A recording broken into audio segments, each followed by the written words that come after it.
Hello दोस्तों, स्वागत है आपका मेरी नई वीडियो पे। आज हम करने वाले हैं चैप्टर टुडे एंड टुमारो के क्वेश्चन आंसर्स पार्ट। हम बाकी की चीज़ें डिस्कस कर चुके हैं। आज बारी है क्वेश्चन आंसर डिस्कस करने की। तो चलिए बिना देरी करे फटाफट से शुरू करते हैं और मेरे चैनल को सब्सक्राइब करके लाइक करना मत भूलिएगा। तो चलिए दोस्तों शुरू करते हैं। और दोस्तों आज मेरे पास कैमरा स्टैंड नहीं है अवेलेबल, तो मेरा कैमरा इतना स्टेबल नहीं रहेगा, उसके लिए मैं आपसे पहले ही माफ़ी मांगता हूँ। तो क्वेश्चन 1 है दोस्तों, क्वेश्चन 1 है हमारी बुक का बहुत ही आसान सा क्वेश्चन। तो चलिए मैं आपको इसका आंसर बताता हूँ। तो चलिए दोस्तों पहले क्वेश्चन की ओर बढ़ते हैं। पहला क्वेश्चन हमारा ये, what sort of man does the poet like. तो इसका आपको सिंपल सा आंसर लिखना है, बड़ा सिंपल सा। दी poet likes the man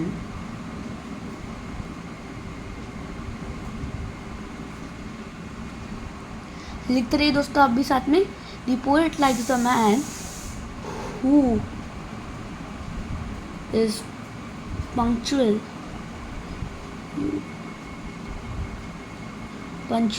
आपको वर्ड की स्पेलिंग याद करनी होगी दोस्तों। अगर आप वर्ड्स की स्पेलिंग लैंग्वेज में गलत करते हैं तो यहाँ पे आपके मार्क्स कट सकते हैं। और ये क्वेश्चन डेफिनेटली एग्जाम में आता है। मेरे को पता चला है कि ये जो क्वेश्चन है ये और इसका 3rd नंबर क्वेश्चन वो ऑलवेज एग्जाम में आता ही आता है।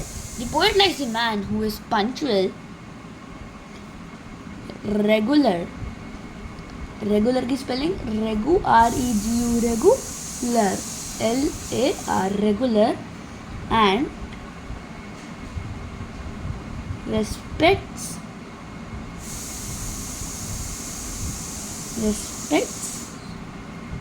time।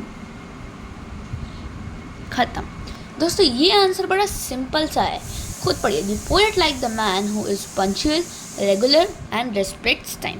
तो चलिए दोस्तों फटाफट बिना देरी करे बढ़ते हैं अगले आंसर की ओर। तो अगला क्वेश्चन हमारा है, how can we command the present. इसका आंसर भी बहुत सिंपल सा है दोस्तों। मैं आपके लिए ऐसे सिंपल से आंसर्स लेता रहूँगा। उसके लिए आप मेरे चैनल को सब्सक्राइब कर लीजिए, लाइक कर दीजिए, बेल आइकन को दबा ज़रूर दिएगा। चलिए दोस्तों अगला क्वेश्चन है, how can we command the present. तो इसका आंसर आप लिखिए, we can command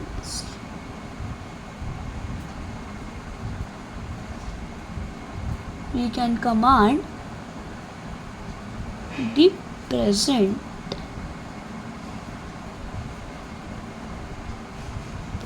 we can command the present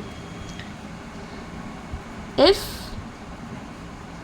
we act। मतलब हम कमांड को we can command the present if we act,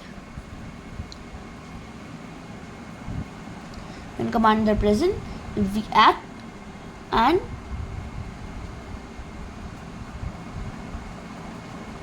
be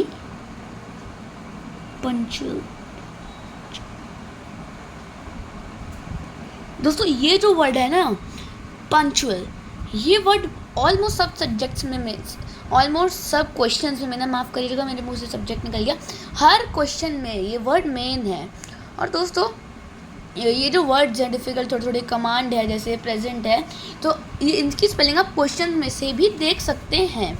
इनकी स्पेलिंग अगर रिलेटेड क्वेश्चन आता है, और ज़रूरी नहीं है क्वेश्चन सेम आए, क्वेश्चन घूम के भी आ सकता है। चलो आगे लिखते हैं। क्वेश्चन नंबर 3 हमारा, what happened if we throw the hours away. इसका भी बड़ा सिंपल सा आंसर है, मैं बताता हूँ आपको। चलिए लिखती है, आप भी साथ साथ लिखिएगा। What happened if we throw the hours away. If we throw the hours, HOURS, hours away, मतलब अगर हम अपना समय बर्बाद करेंगे, we throw the hours away, we will lose control, CONTROL, control on our present situation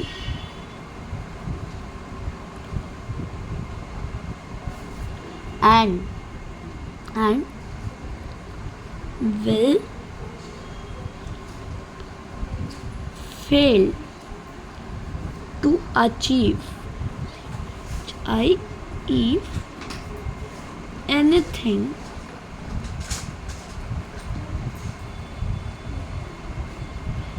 in our life। तो दोस्तों ये आंसर्स मैं अपनी लैंग्वेज में लिख रहा हूँ, आप इनको अपनी लैंग्वेज में भी लिख सकते हैं और शॉर्ट करके लिख सकते हैं और बड़ा करके लिख सकते हैं। मैंने आपको मेन इनके वही बता रहा हूँ। तो चलिए दोस्तों अगले आंसर की ओर बढ़ते हैं। अगला क्वेश्चन है हमारा, why should we not put off any work और गुड डीड टिल टुमारो। तो इसका आंसर भी हम फटाफट लिख लेते हैं, बड़ा सिंपल सा आंसर है इसका। क्वेश्चन नंबर 4 डाल के, वी शुड नॉट दोस्तों यहाँ पे शुड इसलिए लगाया क्योंकि शुड का मतलब होता है चाहिए, इसलिए हमें यहाँ पे शुड लिखना ज़रूरी है। We should not put off any work और गुड डीड टिल टुमारो।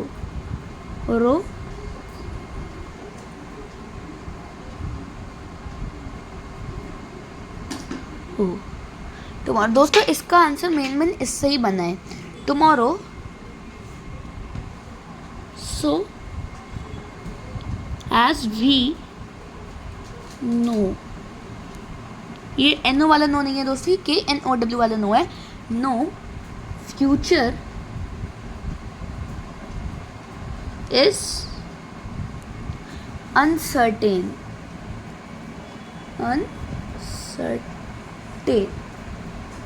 ये वर्ड दोस्तों मेन है, इसकी आप स्पेलिंग याद कर लीजिएगा, मेरे को थोड़ी कच्ची पक्की है।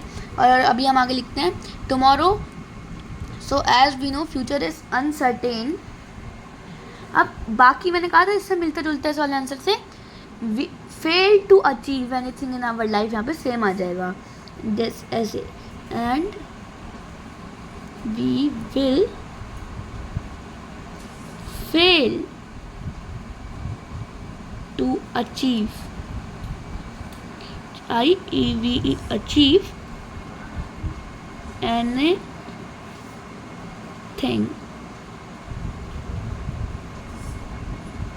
in our life। ये आंसर भी आप तो खत्म होते हैं दोस्तों। ये 1 2 3 4 5 मार्क्स के आंसर में सफिशिएंट है। 5 में अगर आपको छोटा लगे तो आप और बना के लिख सकते हैं, बट इसका आंसर ये सिंपल सा है, we should not put off any work और गुड डीड टिल टुमारो। सो की जगह दोस्तों बिकॉज लिख लीजिएगा। ये 100 वर्ड मेरे को यहाँ पे सेट नहीं है, मैंने गलती से यहाँ पे आपको 100 लिखवा दिया है, आप इसकी जगह बिकॉज लिखिएगा। मैं यहाँ पे एरो डाल के आपको बता रहा हूँ, इधर मैंने एरो शुरू करा है, BECAUS deed till tomorrow because as we know future is uncertain and we will fail to achieve anything in our life। ये सिंपल सा आंसर इसका है दोस्तों। अगले आंसर की ओर बढ़ते हैं जो कि हमारा आंसर 5th है। तो मैं आशा करता हूँ आपने यहाँ तक आंसर उतार लिए होंगे, और अगर आपने वीडियो यहाँ तक देख लिया मतलब आपको वीडियो पसंद आ रही है तो मेरे चैनल को लाइक सब्सक्राइब कर दीजिएगा। चलिए आगे बढ़ते हैं। Find out the 4 pairs of rhyming words in the poem.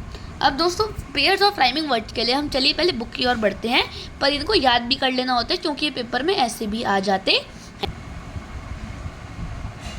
तो चलिए दोस्तों मैं आपको राइम स्कीम समझा देता हूँ। माफ़ कीजिएगा मैंने वीडियो थोड़ी ज़्यादा देर तक पॉज कर दी थी। तो आप देख सकते हैं यहाँ पे ये लाइन है, don't tell me of tomorrow, मतलब इस लाइन में कोई राइमिंग वर्ड है नहीं हो सकता, तो हम इसको अपना नाम दे चुके हैं ए। अब है give with a man who will sell. अब इन दो लाइन पे बताइए क्या कोई राइमिंग वर्ड है आपस में, नहीं है, तो हम इसको भी अपना नाम दे देंगे। Then when a good deed to be done. अब इस लाइन में इन दोनों लाइन में से कोई राइमिंग वर्ड मिलता है, नहीं मिलता, तो इसको भी अपना नाम दे दो भाई। Let's do the deed today. अब इस लाइन में हमें मिलता है बी से मिलता हुआ से टुडे, तो हम इसको अपना नाम नहीं देंगे, डी नहीं देंगे हम इसको नाम, हम इसको सिंपल सा नाम दे देंगे बी ही, क्यों बी फॉर बॉल ही, क्यों इसका राइमिंग वर्ड कौन सी उससे मिला है हमें, बी वाली लाइन से ही, इसलिए हम इसको भी नाम बी ही दे देंगे। तो what is the rhyme scheme of the poem, ABCB। तो चलिए दोस्तों, अब इसमें राइमिंग वर्ड्स ढूंढते हुए आप आसानी से ढूंढ पाएंगे। टुडे से, इसका भी मिल चुका यानी से टुडे। अगले का होगा wait late, today away foretell well. चलिए दोस्तों, मैं आपको फटाफट लिख के दिखा देता हूँ। हमें अगला क्वेश्चन की तरफ भी बढ़ना है, what is the rhyme scheme of the poem, जो कि मैं आपको पहले ही बता चुका हूँ, फिर भी मैं आपको लिख के दिखाने वाला हूँ। तो चलिए फटाफट से इस क्वेश्चन की ओर बढ़ते हैं। तो दोस्तों, आ चुके हम क्वेश्चन नंबर 5 पे। Find out the pairs of rhyming words from the poem. ये आपको याद भी करना है, आपको फिर से बता रहा हूँ, ये पेपर में एग्जाम्स में ऐसे भी आ जाता है, right the rhyme scheme of the poem without giving any paragraph. तो चलिए दोस्तों, लिखते हैं। मुझे याद है, मैं आपको लिख के दिखा रहा हूँ। और दोस्तों, मैं बड़ा नहीं हूँ, मेरे से भी स्पेलिंग मिस्टेक्स हो सकती है, मैं खुद 6th क्लास में हूँ, मैं अपनी क्लास की वीडियोस डाल रहा हूँ। तो चलिए दोस्तों, मैं आपको पहला वाला पेयर लिख के दिखाता हूँ। पहला वाला पेयर है हमारा से, अगला पेयर है टुडे।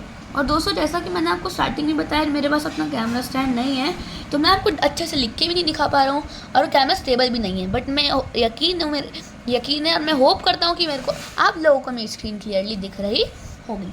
तो चलिए दोस्तों, इसका अगला लिख के दिखाते हैं। आप 1 या 2 कुछ भी डाल लीजिए, मैं 2 डालूँगी, इंग्लिश में बी तो वो सेम सर थोड़ा सा लगने वाला है। तो दोस्तों, अगले बनेगा आपका वेट लेट। आप इसको ज़रूरी नहीं है बिल्कुल आप पैराग्राफ के उस लिखें, आप थोड़ा ऊपर नीचे भी कर सकते हैं, बट मैम को बस राइमिंग वर्ड से मतलब होता है। और दोस्तों, ये मैं वीडियो डालता हूँ DAV पब्लिक स्कूल की। तो अगर आपको DAV पब्लिक स्कूल से रिलेटेड और भी वीडियोस चाहिए जिस सब्जेक्ट से, तो आप मेरे को कमेंट बॉक्स में मैसेज कर सकते हैं। मैं उस टाइप की वीडियो बनाऊँगा, आपको समझाऊँगा और डाल दूँगा। अगला बनता है आपका टुडे और अवे। ये थोड़ा मिलता हुआ नहीं है, जब पहली बार मैंने किया था मैं भी कंफ्यूज था, बट टुडे और अवे बिल्कुल मिलता जुलता है। तो हम लिख लेंगे यहाँ पे टुडे और अवे। ठीक है दोस्तों, टुडे अवे। अब यहाँ पे हमारा चौथा, क्योंकि टोटल 4 पैराग्राफ है, तो हर पैराग्राफ में राइमिंग वर्ड्स होते हैं। ऐसा ज़रूरी नहीं है हर पोएम में, इस पोएम में है। फोरटेल वेल दोस्तों, फोरटेल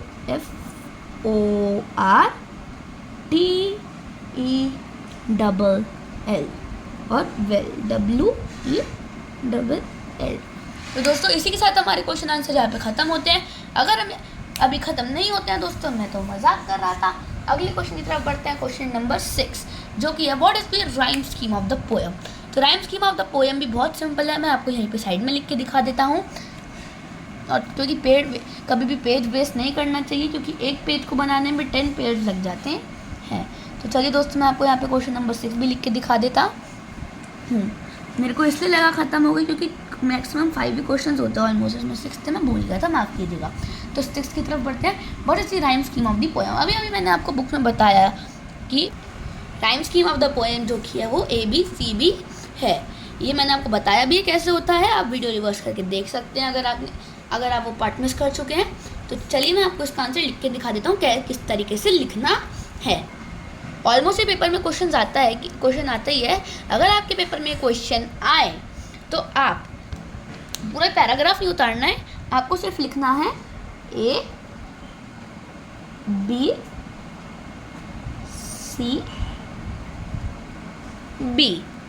सिंपल से आपको ये लिख लेना है। और दोस्तों, ये पोएम लिखी है सब बहुत ही अच्छे राइटर थे, मैंने सुना है। इनफैक्ट मैं जानता नहीं हूँ ज़्यादा इनके बारे में, तो लिखते हैं इनका नाम भी ऊपर कि ये पोएम किसने लिखी है। ये पोएम लिखी गई है दोस्तों J.E. कारपेंटर के द्वारा, PENTER।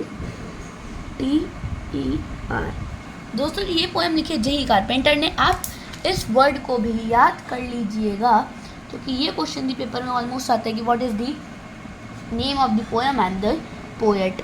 तो दोस्तों, आज क्या डेट है? आज हमारी डेट है 19, तो हम ऊपर डाल लेते हैं 1994। चलिए दोस्तों, मैं इसी के साथ यहाँ पे वीडियो समाप्त करता हूँ। वीडियो अच्छी लगी तो चैनल को लाइक, सब्सक्राइब और वीडियो को शेयर ज़रूर कर दीजिएगा। Bye bye.